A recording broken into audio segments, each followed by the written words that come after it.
Chapter 56 of the Dao De Jing, pronounced Dao De Jing, opens with a line that stops you.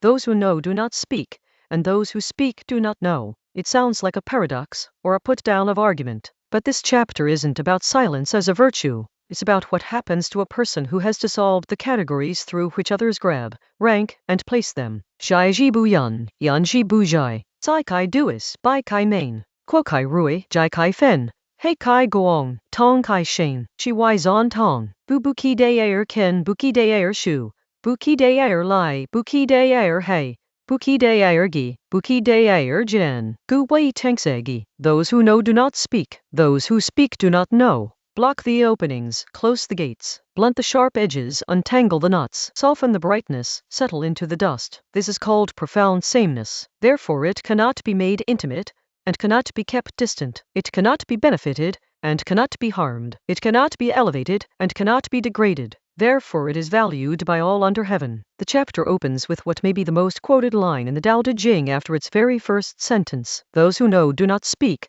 Those who speak do not know. This isn't about clever people keeping quiet. It points at something stranger.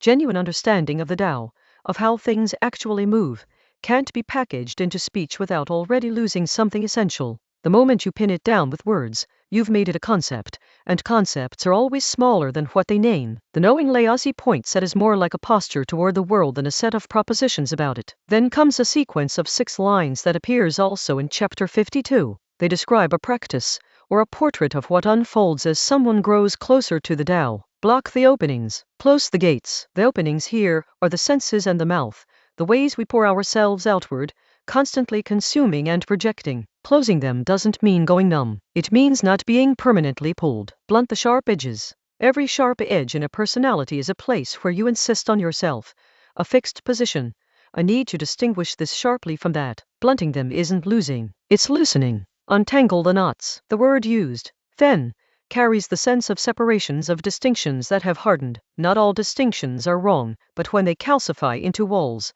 they need to come apart. Soften the brightness. Don't dominate the room with your own light. A lamp in a dark hallway is useful. A light that bleaches out everything else leaves no space for the rest of the world. Settle into the dust, not into filth, into the ordinary, what everyone shares. Dust doesn't sort itself by status. It settles everywhere alike. All 6 together produce what Laozi calls zon tong, profound sameness. Zon means dark, deep, mysterious.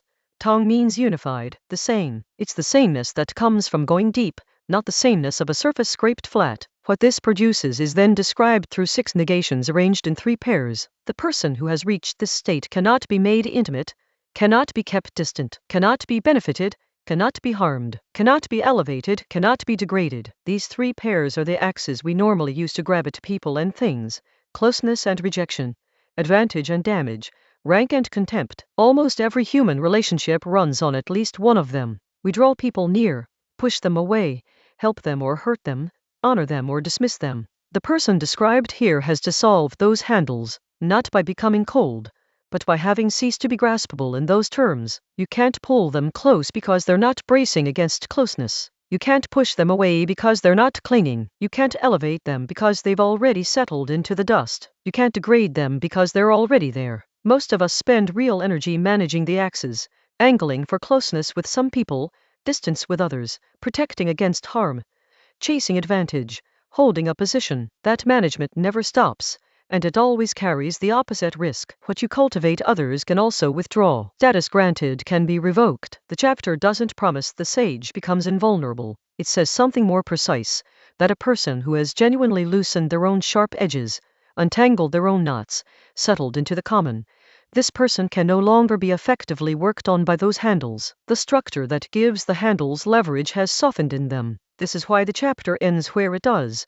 Therefore it is valued by all under heaven. Not famous, not powerful, valued, precious. What everyone values is what belongs to no one in particular and cannot be taken back. Water, light, air. The person who resembles those things in quality, undiscriminating, not clinging to form, equally present, becomes precious in the same way, not because they sought it, but because something in us recognizes the shape. Whether this constitutes a life worth pursuing is a separate question, and the text doesn't argue the point. It describes a coherence, Follow these 6 practices through to their end, and this is what the far side looks like. Someone who cannot be placed, and is therefore, in some quiet way, already everywhere. Those who know do not speak, not because speech is forbidden, but because what they've become can't be reduced to it. The next chapter is 57.